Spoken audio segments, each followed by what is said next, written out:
How to fix TikTok Live Studio no access. Hello everyone, welcome back to our channel. So let's dive right in without wasting any time. Also make sure to watch this video till the end. So first of all, open up Play Store on a device. Then tap on the search icon. Then tap on the search bar and type TikTok. Then tap on search. Now simply tap on TikTok and make sure to update to the latest version. After updating, go back to the home screen. Now open up settings on a device. Then go to apps. Now go to app management. Now search for TikTok. Then tap on force stop, go to storage usage and tap on clear cache. Now restart TikTok.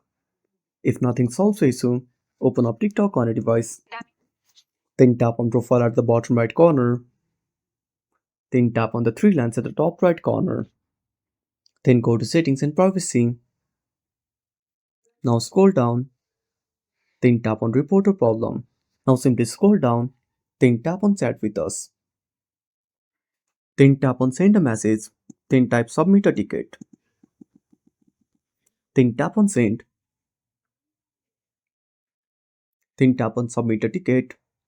Now describe the issue and tap on submit. I hope this should fix the issue. And that's it. Thanks for watching. Make sure to subscribe our channel and hit the bell icon. See you in the next video.